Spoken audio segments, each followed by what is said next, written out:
Regarde les 12 jurés sur le témoignage de la plus jeune des victimes. Qu'est-ce que c'est que cet hiver qui se prolonge? Hier, c'était la journée la plus froide. Déjà demain, une hausse des températures, mais nous aurons de la neige.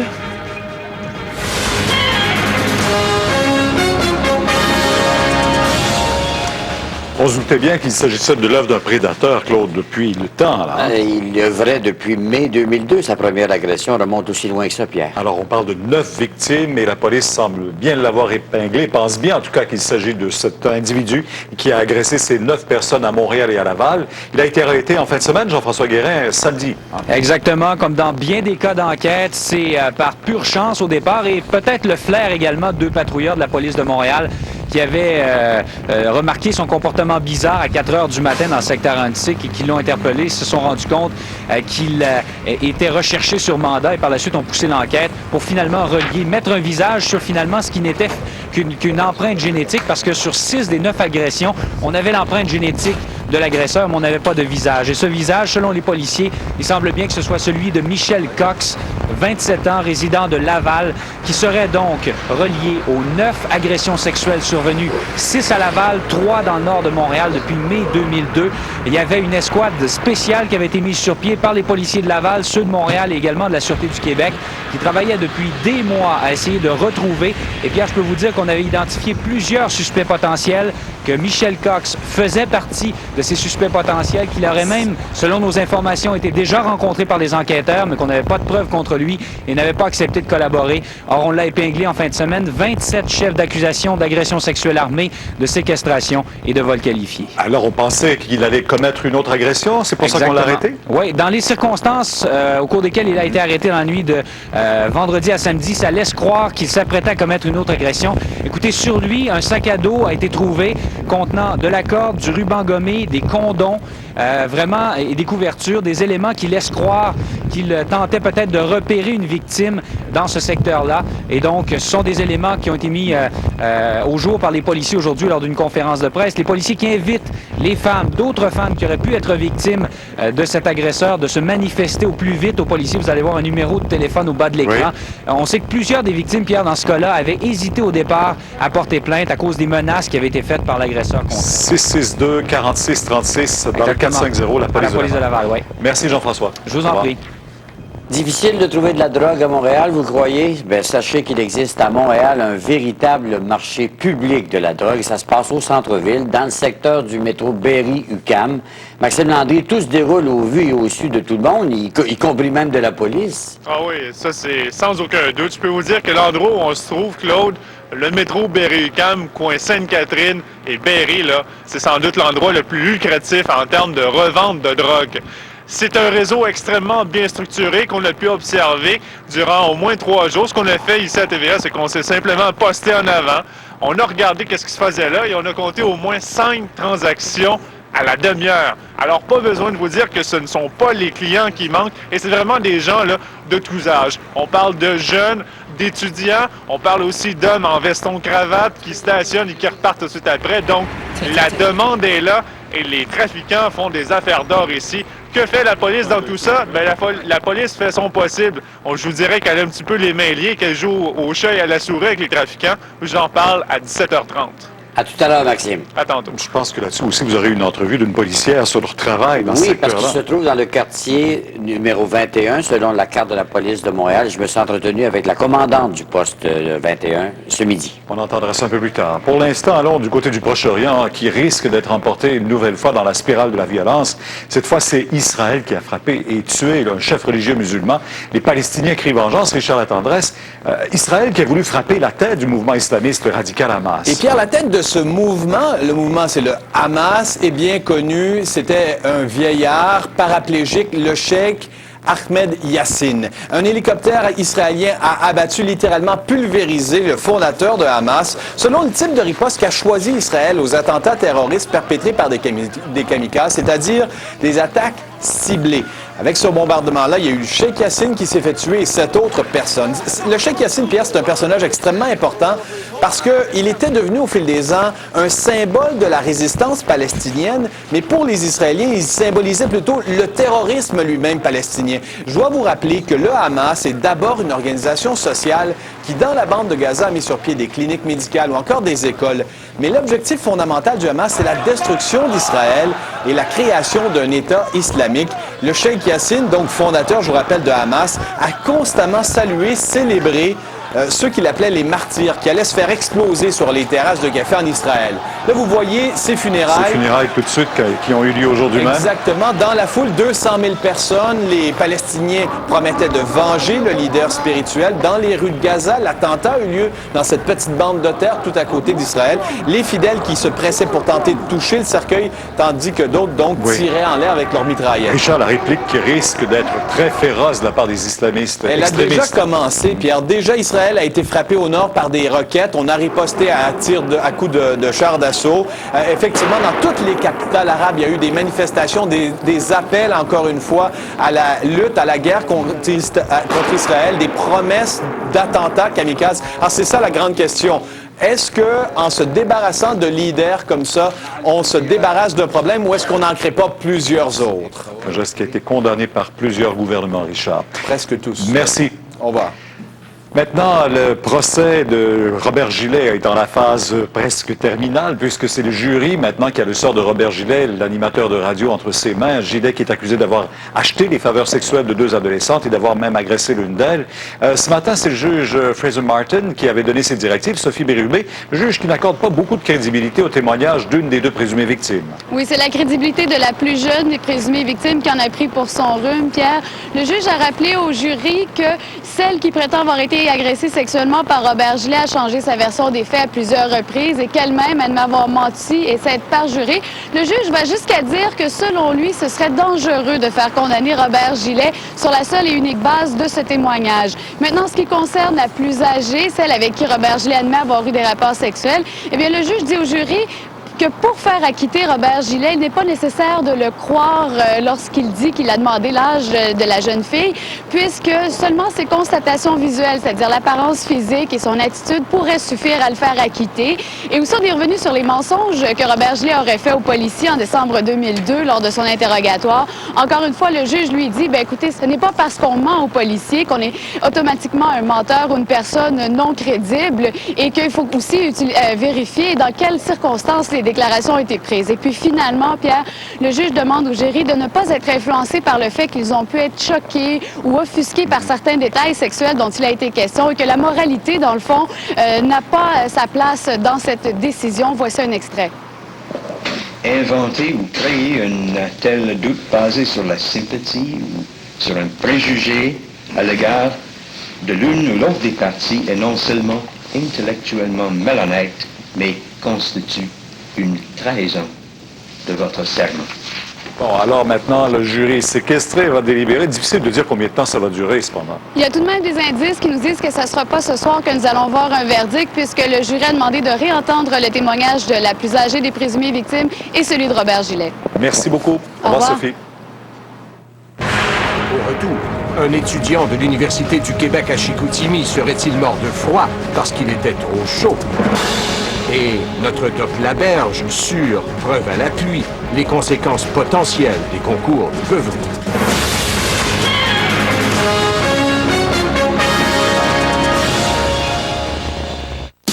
Qu'est-ce que t'achèteras? La suite du... Oui, Cornelio! L'Académie a choisi Jason. Je vous aime! Ça continue ce lundi 19h30 à TVA. Une présentation de Toyota et de Pantene.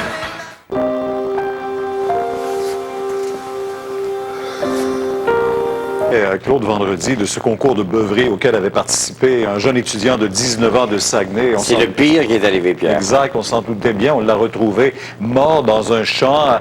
Il avait participé à ce concours de calage de bière à l'université dans la soirée de mercredi, juste avant sa mort. Sonia Lavoie, selon ce qu'on sait maintenant, au moment de sa disparition, il n'était pas dans son état normal. Pas du tout, parce que lorsque le corps a été retrouvé dans un champ samedi après-midi, les policiers pouvaient voir avec les traces dans la neige que visiblement Danny Tremblay avait tourné en rond un certain pointant qu'il était désorienté avant de s'effondrer. Malheureusement, il a été retrouvé mort gelé. Des prélèvements ont été effectués pour savoir s'il avait consommé de l'alcool, des drogues ou des médicaments. Mais déjà, j'ai rencontré un étudiant ce matin de l'UQAC qui me confirmait que, comme lui, Danny Tremblay avait participé au concours de calage de bière mercredi dernier à l'UQAC, un concours organisé par l'association étudiante qui consistait à ingurgiter une once de bière chaque minute pendant 100 minutes et avec en prime quelques surprises pendant ce concours du genre quelques onces de boissons fortes. Alors imaginez, après cette soirée, l'étudiant avait quitté en autobus. Il était débarqué de l'autobus pour finalement prendre la mauvaise direction. Ce drame fait réfléchir ici, mais quand même, certains étudiants ne croient pas pour autant qu'il faille abolir ces concours, seulement instaurer, disent-ils, un service de sécurité de raccompagnement pour certains étudiants. Oui, j'ai réfléchi, ça m'a vraiment touché parce que ça aurait pu être moi. Sauf que moi, il y avait du monde qui s'occupait de moi. Cette personne-là, il n'y avait personne qui s'occupait de lui. C'est bien normal que ce soit perdu. Écoute, moi, je me souviens pas de ma veillée après ça. Je me suis levé de ma chaise, puis le lendemain matin, je me suis réveillé à mon lit. Pas très intelligent. En fait, ce genre de concours-là, il y a certainement des réactions du côté de l'université. Bien, pas de commentaires du côté Non. de l'association étudiante ni de la direction de l'université. Chose surprenante, on nous disait vendredi dernier à l'université qu'on n'était pas au courant de la tenue de pareils événements, même si ces événements sont clairement annoncés dans le journal étudiant, avec même une description du déroulement. Alors, la police poursuit son enquête et il n'est pas exclu que des poursuites aux criminels soient déposées. Ben, merci beaucoup. Au revoir. Claude, on se souvient que du côté de Québec, il y avait eu un rapport de coroner qui avait été extrêmement virulent à la suite d'un incident semblable. Le bar a été fermé. L'autre zone, et on a se souvient. beaucoup de mal à revoir son permis, justement, par avoir donné lieu à un concours du genre. On va en parler, si vous voulez bien, Pierre, avec notre bon ami, le docteur Laberge. Docteur Laberge, qu'est-ce que ça représente comme quantité, ça? Une once? En fait, ça veut dire 100 onces, une once à toutes les minutes pendant 100 minutes. Ça veut dire quoi au total, ça? Bien, ça veut dire, on a le nombre de bières ici, on a la quantité dans un bidon, là, à combien ça veut dire. Donc, à coup de 1 once, on a eu ça, ce qui correspond à 9 bières. 1h30, c'est pas plus. En 1h30. En 1h40 à peu près. Mais il ne faut pas oublier qu'il y a eu des shooters au travers de ça. Donc, ça, c'est l'alcool fort à 40 degrés. C'est pas juste de la bière. Et l'autre chose, c'est que quand vous buvez rapidement comme ça, c'est un peu le principe de la paille, hein? Vous vous rendez pas compte de l'effet. C'est à retard que vous avez l'effet. Donc, c'est ça qui est dangereux dans l'histoire. Et est-ce que l'effet est plus fort du fait qu'il est stimulé comme ça par une quantité énorme? C'est surtout que vous ne vous voyez pas aller. C'est que vous avez toujours une longueur d'avance en prise d'alcool sur votre réaction. Donc, vous ne savez pas quelle réaction vous allez avoir. Et d'habitude, la première réaction, c'est d'être un peu pompette, drôle, les inhibitions qui s'enlèvent, le jugement qui change, désorienté, incoordonné. Vous renversez vos affaires. Puis après ça, pourquoi vous titubez puis vous marchez comme ça? Et éventuellement, vous pouvez perdre connaissance, tomber dans un coma. Et là, je dramatise pas, là, on a régulièrement des gens qui subissent des accidents importants. Une madame que j'ai vue avec une fracture de la rotule, tellement en état d'ébriété qu'elle ne l'a même pas dit. Elle s'en est même pas rendue compte. Alors, c'est une grosse fracture, ça demande pas mal d'analgésiques d'habitude. Alors, ça change les perceptions. Et ça augmente votre risque de faire des baisses de sucre, de telle sorte que si vous n'avez pas mangé avant, vous êtes fatigué, vous êtes stressé par vos examens, à ce moment-là, vous pouvez avoir plus de réactions. L'autre chose, c'est que ça dilate les vaisseaux. Alors, évidemment, ça vous rend plus vulnérable au froid.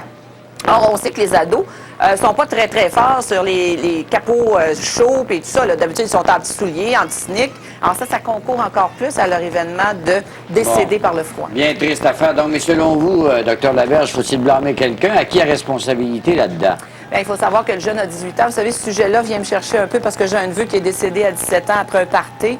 Et il a été retrouvé comme lui dans les 24 heures qui ont suivi sa disparition, dans le bois, en petit paquet. Il est mort tout seul. Alors, moi, ça m'émeut beaucoup, cette situation-là. Est-ce qu'on peut faire quelque chose pour éviter une autre mort? Oui. Est-ce qu'il est responsable de ce qu'il a fait il y a 18 ans? Oui. Il y avait le choix de ne pas participer à ce party-là. Mais moi, j'aimerais ça savoir, les amis, comment vous vivez ça. Parce qu'un vrai ami ne va pas lâcher quelqu'un qui est en difficulté. Et ça, c'est très important. C'est important ce soir, Pierre et Claude, d'en parler à la maison, que les gens disent, toi, tu réagirais-tu comme ça? Toi, participerais-tu à un concours comme ça? Il n'y en aura pas de party comme ça s'il n'y a pas de participants. Alors, s'il vous plaît, faites réfléchir les autres à côté pour pas que ça se reproduise, puis connaître nos propres limites. Vous savez que l'autre, des fois, on dit, moi, je pense 2 verres de vin, je vais être correct. À 1,5, on est déjà pompé. On dit, j'arrête là. C'est arrivé à tout le monde, hélas. Absolument. Merci beaucoup, docteur Laberge. À la prochaine. Avec Pierre Bruno et Claude Charon.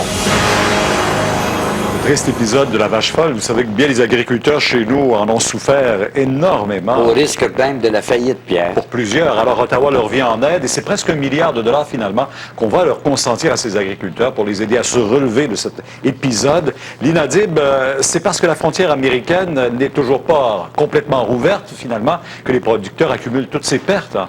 Oui, Pierre. Sera bientôt disponible dans une pharmacie près de chez vous. En ce moment, il y a un projet pilote qui est en cours en Colombie-Britannique et selon les résultats, ça pourrait s'étendre ici. Mais Félix Séguin, on voit pas ça d'un bon œil chez nous. Ah, pas du tout. L'Ordre des pharmaciens, l'Association des pharmaciens propriétaires, les pharmaciens eux-mêmes ne veulent pas que ce produit se retrouve sur leur tablette. Pourquoi? Parce que c'est un produit dont on ne sait pas trop les effets en ce qui concerne les pharmaciens. On ne sait pas vraiment à qui le prescrire. Vous savez qu'il y a seulement 78 personnes au Canada qui ont droit de consommer de la marijuana à des fins thérapeutiques. Cette marijuana vendue d'habitude par Santé Canada. Alors, si le projet fonctionne là-bas en Colombie-Britannique, oui, cette marijuana pourrait se retrouver sur les étals des pharmacies ici. La réaction d'un pharmacien.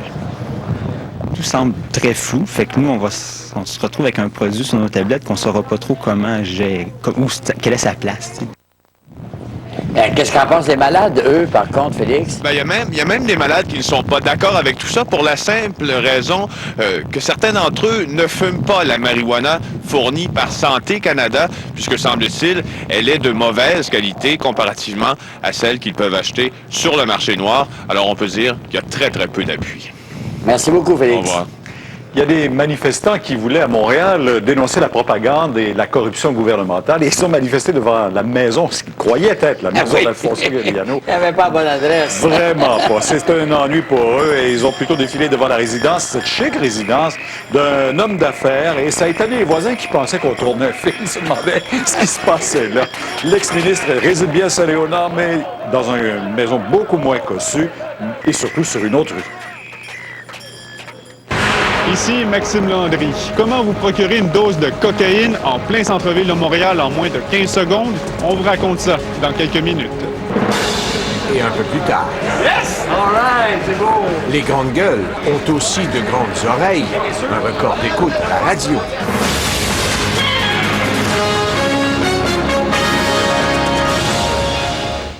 D'entendre deux témoignages, le témoignage de la deuxième victime et le témoignage de Robert Gillet, l'accusé lui-même, Pierre. Maintenant que le jury est séquestré, est-ce qu'il y a des choses qui se sont dites à l'extérieur ou à l'intérieur de ce procès-là et qu'on peut maintenant aborder? Définitivement, on peut en parler parce que, comme vous avez fait mention, les 12 personnes sont maintenant séquestrées. Il faut rappeler que le juge Fraser Martin a un rôle extrêmement important. C'est lui qui est maître du droit. C'est lui qui a dirigé le procès comme juge de la Cour supérieure. Puis il a également entendu 4 requêtes qui ont été présentées par l'avocat de Robert Gillet, en l'occurrence Maître Jacques Larochelle. Il les a rejetées. Et une de ces requêtes-là, c'était dans le but de faire un arrêt des procédures. Je sais que là, il y a des commentaires qui vont sortir en écoutant les comptes rendus de mes collègues au niveau de la télévision, radio et ce qu'ils vont lire dans les journaux. Mais le juge, c'est son droit. Et c'est la raison pour laquelle il s'est attardé ce matin sur le témoignage de la présumée première victime, la jeune.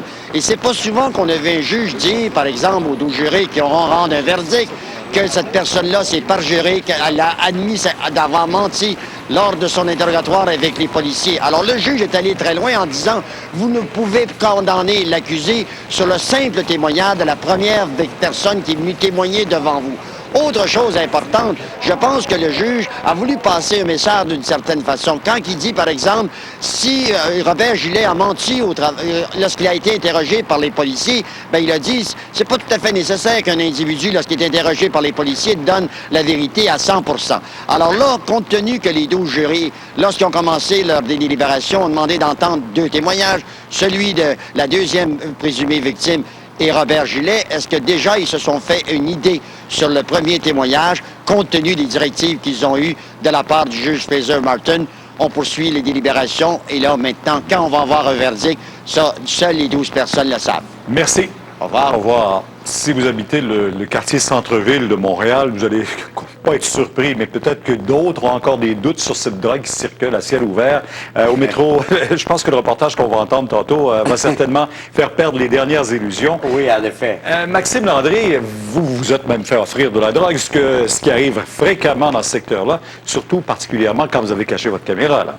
Oui, ben disons que c'est l'endroit le plus convoité, c'est en bon français le spot ici quand on parle de revente de drogue. Si je vous dis, Pierre, le clan des Dubois, ça vous donne certainement un petit son de cloche. Ben, à l'origine, c'était leur territoire ici. Aujourd'hui, le territoire appartient aux Hells Angels. On fait des affaires d'or ici, on vend de la cocaïne, on vend du pot aussi. Les clients ne manquent pas et vous allez voir, d'après ce qu'on a vu, que c'est une véritable petite armée qui travaille ici et les affaires vont plutôt bien. Une transaction, puis une autre, et encore une autre ici. Rue Sainte-Catherine, station Berry-UQAM, c'est un vrai marché de la drogue à ciel ouvert. Nous avons compté facilement 5 ou 6 transactions à la demi-heure. Ici, la drogue et l'argent s'échangent comme si de rien n'était. Et ce ne sont pas les clients qui manquent. Observez l'homme avec le manteau vert. En très peu de temps, la jeune revendeuse vient le rejoindre. Tiens. Transaction est faite. Tout se fait en quelques secondes, le temps d'une poignée de main. Le client vient à peine de quitter que déjà un autre se pointe. Ah, autre transaction. Manteau rouge. Dans le temps de le dire, la drogue est échangée. Le client reparti. C'est un réseau très bien organisé, structuré. Les revendeurs, jeunes et nombreux, se relaient continuellement, ravitaillés fréquemment par leurs patrons, les boss de rue, comme on les appelle. Avec une caméra cachée, nous sommes simplement sortis de la station de métro, avons jeté quelques coups d'œil, pas dit un mot, et en moins de 15 secondes, les revendeurs nous ont accostés. Excuse-moi. Ouais. Qu'est-ce que ça a? T'as-tu la côte? Ouais. Combien? C'est 20 pièces de compte. OK. T'en as-tu pour 15 pièces? Ah, je peux pas faire ça. Je peux pas faire de spécial parce que je commence, j'ai pas de cash à moi encore. C'est beau. T'es là tantôt? Ouais, ben, je suis là toute la journée longtemps. OK, c'est beau. Parlez-en aux utilisateurs du métro. Vous êtes conscient que les revendeurs sont là pour les affaires, là? Ça se sait depuis longtemps. C'est pas un grand secret pour personne, je pense. On sait ce qu'ils sont, là. Sentez-vous en sécurité ici? Tard le soir, un peu moins, oui. À ce moment-ci, c'est certain, vous poser une question. Mais que font les policiers? Bien, les policiers interviennent, patrouillent le secteur. On doit le mentionner, ils sont bien présents. Mais ils jouent carrément au chat et à la souris avec les revendeurs de drogue. Dès qu'une voiture patrouille s'arrête, la station se vide comme par magie. Des policiers à pied se rendent régulièrement sur place, mais sans grand résultat. Voyez par vous-même. Après avoir transigé toute la journée, notre jeune revendeuse se retrouve encerclée par 3 policiers. Bien sûr, elle a de l'argent et de la drogue plein les poches. Vous croyez qu'ils vont l'arrêter? Eh bien non. La jeune femme s'en tire avec un simple avertissement. Elle sera de retour à son poste en moins de 20 minutes. On applique la règle municipale du métro. Puis les gens qui flânent en arrière de la porte, qui entravent l'accès aux gens. C'est pas un peu frustrant pour vous de savoir qu'ils en vendent à tour de bras, mais que vous n'avez pas la preuve pour les arrêter? Bien, comme tel, je pense qu'on a une section stupéfiant qui s'occupe de ça. Moi, comme tel, je patrouille, j'assure une présence. Fait que déjà, par ma présence, là, ça prévient le crime. Nous avons même vu des clients faire la file. Ici, 2 hommes, dont un en veston-cravate. Et lui, c'est un client régulier. Il achète sa dose, repart tranquillement vers sa Jetta, stationnée juste en face. Ici, un autre acheteur, un père de famille, qui repart avec le grand sourire. Et à 20 $ la dose de pot ou de cocaïne, pas besoin de vous dire que les revendeurs font des affaires d'or. Les contraventions des policiers pour flânage ne leur font pas peur. Je donne l'étiquette pour entrave à la circulation. Ouais. Qu'est-ce que tu penses de ça, toi? C'est de l'abus de pouvoir. Tu penses qu'on les paiera pas, ils vont nous arrêter avec ça, puis on va nous payer avec ça, mais proche, on a l'argent quand le monde fait ici, on les paye, on s'en va. Un problème qui n'est pas prêt de se régler. Vous demandiez, Maxime, où sont les policiers? Pourquoi ils font pas comme vous? Ils en auraient des preuves. Vous en avez eu plein la caméra. Apparemment que ça ne serait pas valide en cours, ça, ces fameuses preuves-là, parce qu'il faut avoir la preuve visuelle que c'était vraiment de la drogue, qu'il y a eu échange d'argent, il faut même avoir un contact vraiment par la voie, donc c'est vraiment pas évident. Mais quand on vous parle du territoire ici, c'est tout vaste, quartier, hein? Ben, c'est à peine 1 km², mais c'est extrêmement bien structuré. On va vous le montrer sur des cartes, Pierre. On a appris, des sources nous indiquent que la limite, la frontière, c'est le boulevard de Maisonneuve. Les Hells divisent ça en 2 territoires. D'abord, la partie au sud, et là, bien sûr, la place préférée, c'est la station de métro Berry, juste où on se trouve actuellement. L'autre sortie aussi, au coin Saint-Denis. et Maisonneuve, juste en biais avec l'UQAM. Ça aussi, c'est un endroit très convoité. Ensuite, il y a une autre section des Hells Angels qui s'occupe de la partie nord. Et donc, ça, c'est le troisième endroit, sur la rue Saint-Hubert. Il y a plusieurs revendeurs qui se tiennent là. Et enfin, au Carré Saint-Louis. À travers ça, il y a bien sûr d'autres endroits, mais ces 4 endroits-là, ce sont les principaux. Alors, les policiers, bien sûr qu'ils tentent d'intervenir. D'ailleurs, on nous disait qu'il y a des opérations qui se venaient ces jours-ci. Mais dès qu'ils arrêtent un petit trafiquant, il y en a 4 autres qui viennent prendre la place tout de suite après. Probablement que les choses vont changer pour un temps, comme vous dites. Très court. Merci, Maxime. Intéressant.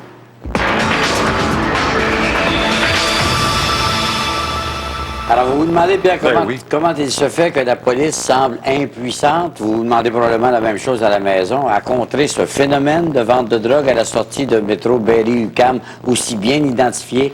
Eh bien, j'ai rencontré la responsable de la police dans ce quartier qui va nous expliquer que ça prend une preuve en béton pour incriminer quelqu'un. Montréal. Tabarnak Paquin, est-ce qu'il y a quelque chose qui vous surprend là? Non. Non, on est très à l'affût actuellement de ce qui se passe au métro Berry-UQAM, au niveau des édicules de métro.